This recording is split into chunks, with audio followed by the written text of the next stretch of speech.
This episode is brought to you by LifeLock. It's Cybersecurity Awareness Month, and LifeLock has tips to protect your identity. Use strong passwords, set up multi-factor authentication, report phishing, and update the software on your devices. And for comprehensive identity protection, let LifeLock alert you to suspicious uses of your personal information. LifeLock also fixes identity theft, guaranteed or your money back. Stay smart, safe, and protected with a 30-day free trial at LifeLock.com/podcast. Terms apply. This podcast is brought to you by Carvana. Carvana makes car selling fast and easy from start to finish. Enter your license plate or VIN and get a real offer in seconds, down to the penny. If you accept, Carvana will come pick up your car from your driveway. Or you can drop it off at one of our car vending machines. Either way, you get paid instantly. It's fast, transparent, and 100% online. Car selling that saves your time. That's Carvana. Carvana. Pickup fees may apply.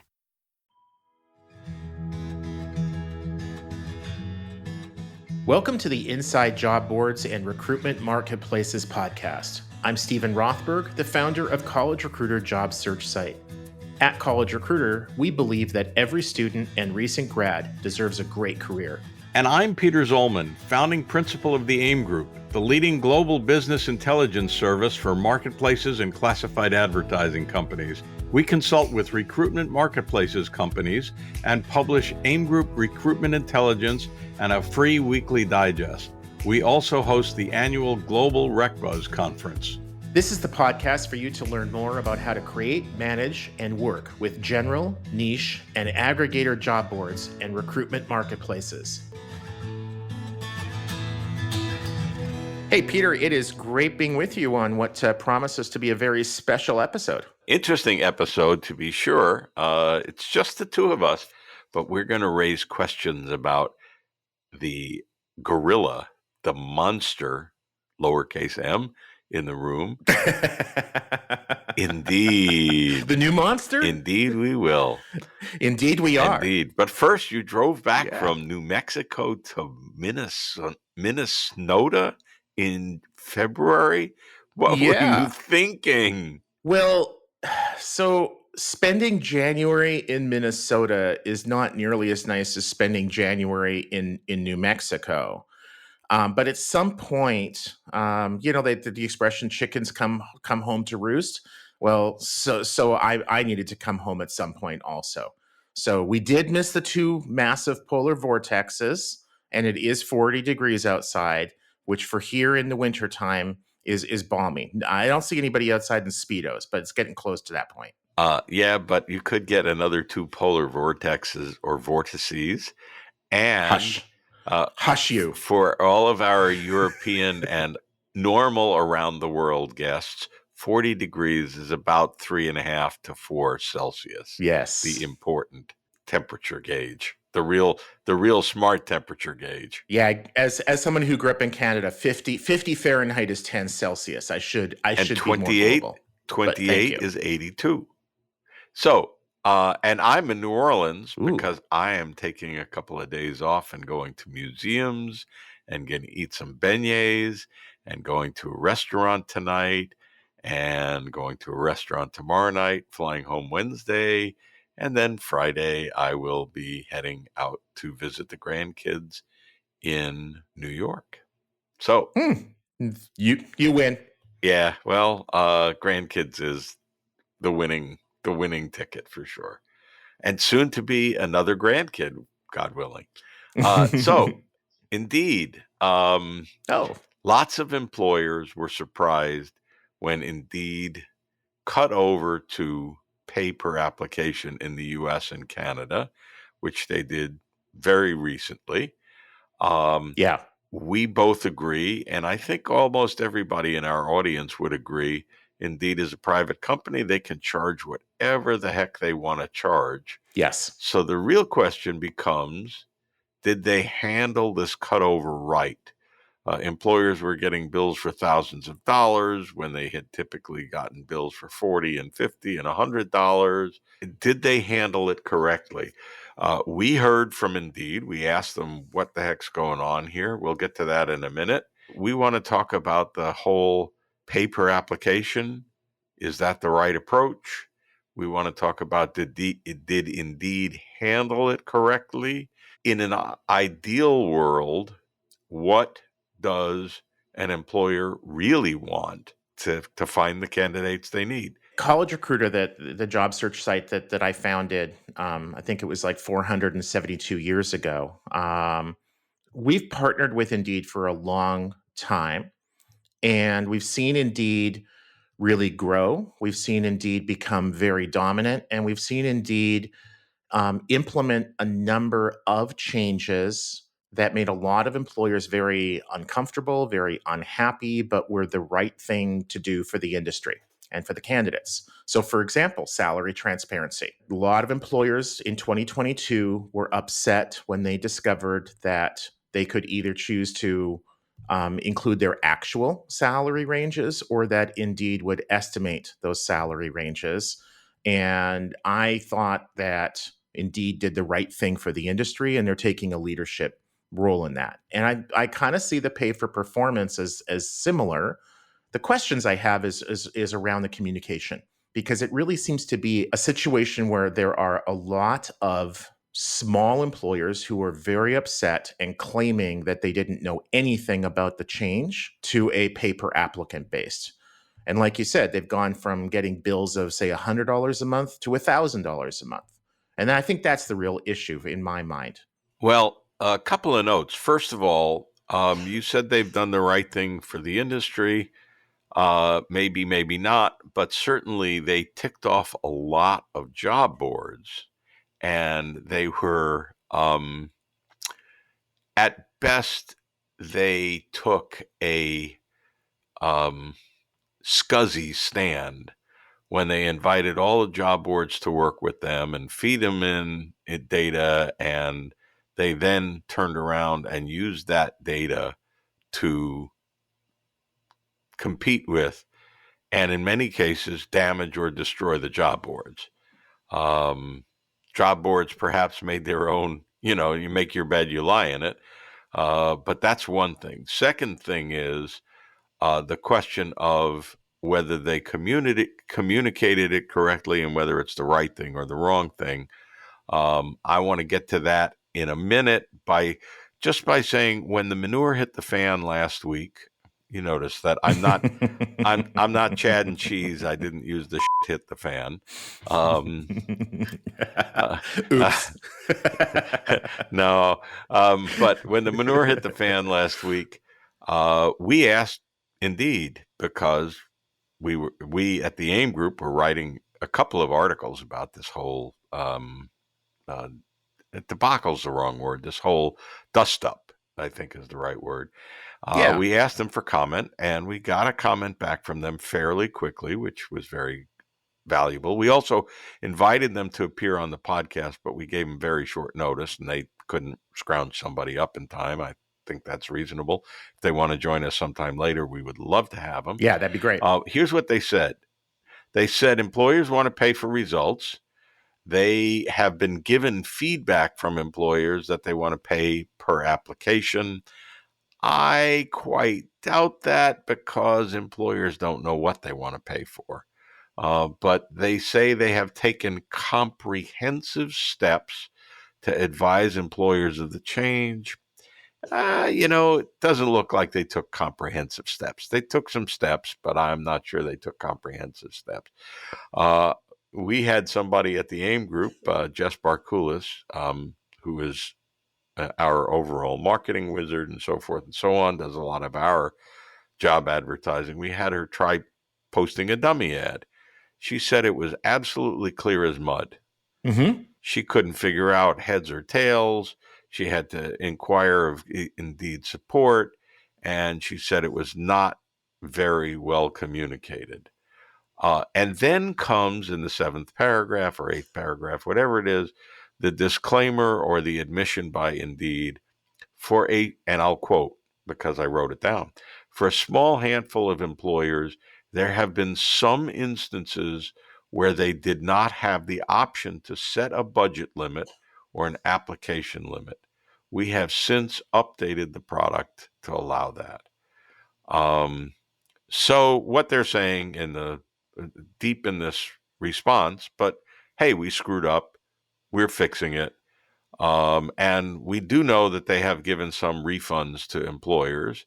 So, it comes down to they allow employers to reject applications for which they are charged within 72 hours. It's not 72 business hours. Yeah.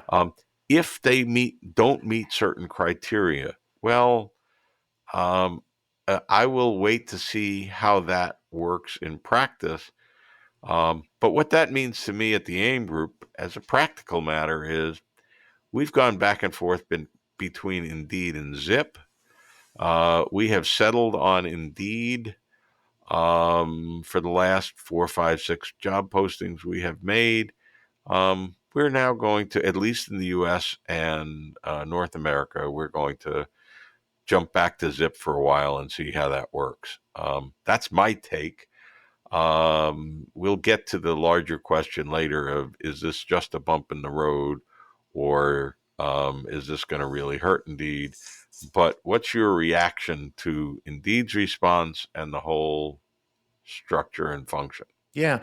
Well, so first of all, I think that at a high level, the shift from traditional duration based, you pay a couple $100 for a 30-day posting, is easier to understand. And for large organizations, it is easier to migrate to a performance-based model, whether that's pay-per-click or pay-per-application or something else, because they tend to be more sophisticated. You do have some small employers that are highly, highly sophisticated, but generally the larger the organization, the more likely you are going to have an employment branding specialist, a recruitment marketing specialist, maybe even somebody in programmatic. You can lean on your marketing department for support. So I think that the shift for large organizations has been simpler. I haven't heard large organizations kicking and screaming about this and complaining about the communication. It's all coming from the small and medium-sized businesses, the SMBs. The shift away from duration-based to performance-based better aligns Indeed's interests with those of the employer. The closer you get to paying per hire, then the more that Indeed or any other vendor wants to ensure that you're getting the candidates you want. Rather than just running an ad for 30 days, you get what you get.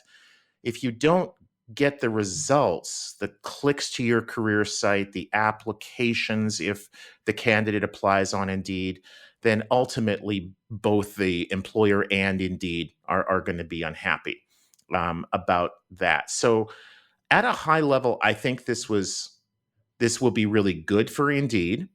It will be really hard for some small employers that have a zillion things to do in a day, and you've got an owner operator who's flipping pizzas or whatever, or tossing pizzas, and just wants to go out to the website, post a job, be done, get a bunch of applications, and hire someone.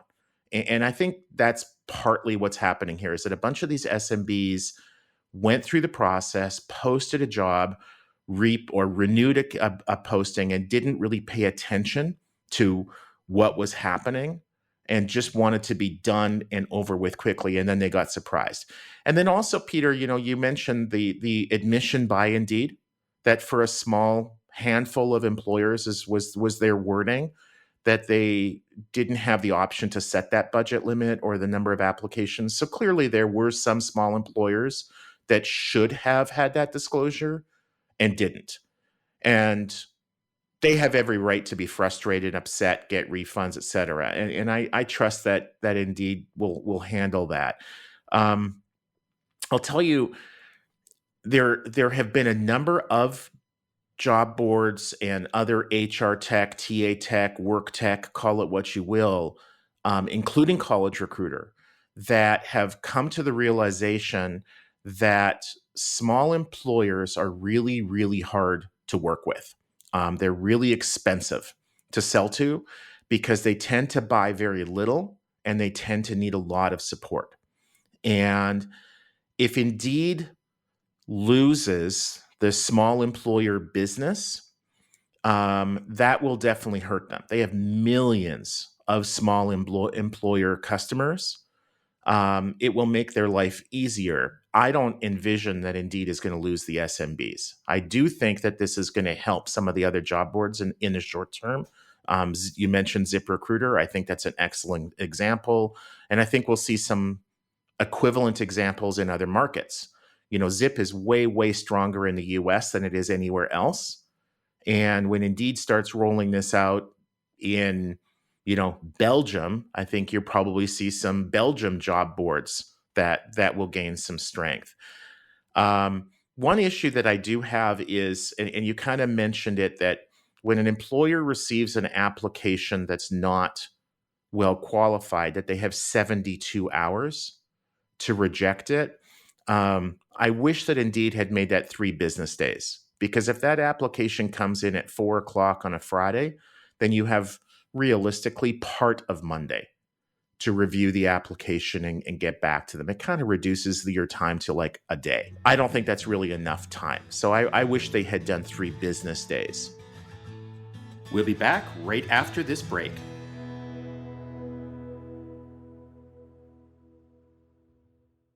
Hi, this is Stacey Harris. And this is Terry Zipper, and we're the host of the 2 podcasts under the HR Huddle. On Spilling the Tea on HR Tech, we uncover the latest trends, truths, and challenges from Sapient Insight Group's groundbreaking research and our analyst insights, serving up everything you need to know about HR tech with no sugarcoating. And on HR We Have a Problem, we tackle the toughest workplace challenges head on, offering you expert advice and actionable solutions to help HR leaders thrive in today's fast-changing world. Whether you want the scoop on tech or tools to solve people problems, we've got you covered. Take a listen and subscribe. If you want to become part of our community, we'd love to see you.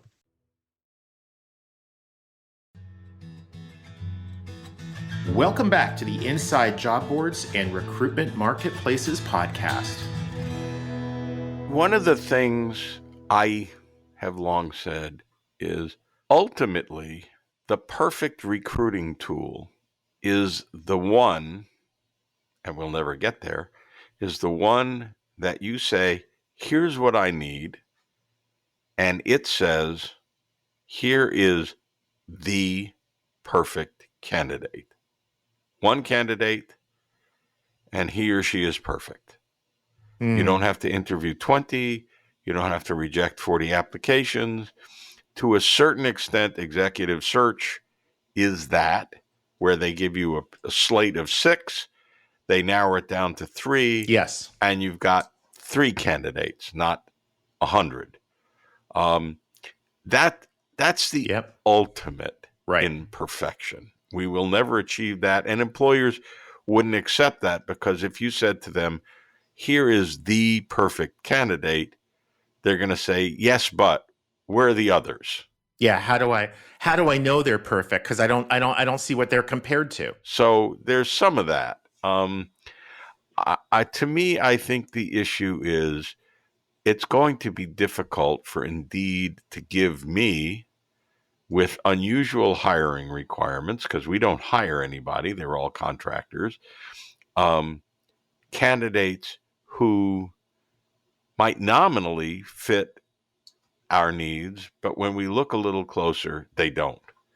Furthermore, we ask candidates, every candidate, even candidates for admin jobs and the like, write a cover letter, because this job involves writing.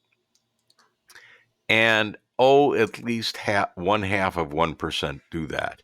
Even the hundreds of applications we get for writers, 97.8% of them don't bother to write a cover letter. It's just too easy to hit the apply now button. And that's true with Zip. That's true with Indeed. That's true with everybody. The screening mechanisms, Indeed and ZipRecruiter and others, have gotten better and better. The smaller the job board, no offense to College Recruiter, the less sophisticated the screening mechanisms have been generally. In the end, pay for performance is going to be better for employers, it's going to be better for job seekers, but it has to be sophisticated. it is still too easy to hit the apply now button. And even somebody who is nominally qualified. And the key, I think, is the deal breakers question. A lot of employers may not have set those deal breakers, or even if they have, people nominally fit your profile, but they don't really. And you've now spent $15 times 30, which is $450, on people who nominally fit the profile but don't. I want writers who can write about business. They're writers who write SEO clickbait, and they say so. And Indeed's going to see that as good as a good fit. We don't. And there's going to be a lot of that. Over time, will Indeed get better? Will Zip get better? Will all of the job boards, College Recruiter get better? Actively screening and delivering quality candidates, they damn well better. But so far, I'd give Zip I'd give Indeed a 40%. I'd give some of the others even lower marks. And that, to me, as a very small business where we don't technically hire, we just bring on contractors, that to me is a real problem. But we'll see how it goes. Because we're in this business of testing job boards and looking at job boards and talking about job boards, it's time for us to wrap up. We will probably try Indeed again. I do have a serious concern about the timeline and about the quality of applicants who nominally on digital paper fit the description, but in reality, really and truly don't, and you're stuck paying for them. No doubt the SMBs are going to have to get much savvier in choosing what positions to advertise, how to advertise them. They're going to have to invest a lot more time, a lot faster, reviewing applications, because otherwise they're going to get stuck paying for them. But at the end of the day, long term, I see this as being a positive for the industry. I wish that it had been rolled out a lot smoother. And Indeed's statement that there were what they said was a small handful of employers. I mean, literally, if you're talking under 5. But I think clearly it was more than that. It was probably a small percentage, maybe 3, 4, 5%, I think is kind of how I would infer that statement. And that's too many. But SHRM and other organizations say that it costs $4,000, $5,000, $6,000 to hire an average employee. And employers that aren't willing to pay $15 for an application, even if half of the applications are no good, so they're spending hundreds of dollars to hire somebody. Quite frankly, those employers are probably more trouble than they're worth to Indeed. And Indeed may have made the calculation that if they shift the smallest employers that are spending the least amount of money, but taking up the most amount of customer support time, if they shift those over to ZipRecruiter, Talroo, Talent, whatever, some other job board, then it's not such a big loss. The top line revenue goes down, but the gross profit might go up. Well, I don't like being considered more trouble than I'm worth, but I often am. And on that note, Mr. Rothberg, we would love to hear comments from our audience. Yes. About Indeed. Email, Indeed, email podcast@collegerecruiter.com or email podcast@aimgroup.com. We would love to hear more from Indeed. They would be encouraged to send a spokesperson to talk to us about this and others. And this has been a quick 25 minutes, pal. Yeah, this was great. Yeah, employers that have experienced this, good, bad, ugly, we'd be happy to have you on as a guest. Like you said, somebody from Indeed comes on and sets the record straight, adds some nuance. That would be wonderful as well. So, Peter, enjoy New Orleans, one of the best cities in the world. Very hard to find bad food in New Orleans.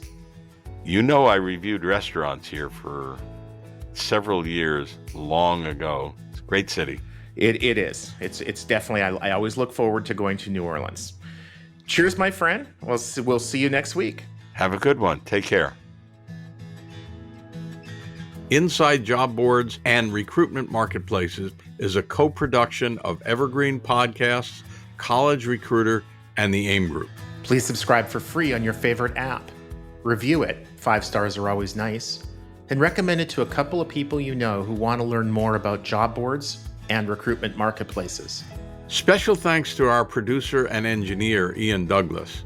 I'm your host, Peter Zollman of the AIM Group, the leading global consultancy in the field of marketplaces and classified advertising. Find out more about our reports on recruitment marketplaces, job boards, and classifieds, including our new Recruitment Marketplaces Annual, at aimgroup.com/reports. I'm your host, Stephen Rothberg, of job search site College Recruiter. Each year, we help more than 12 million candidates find great new jobs. Our customers are primarily Fortune 1000 companies, government agencies, and other employers who hire at scale and advertise their jobs with us. You can reach me at stephen@collegerecruiter.com.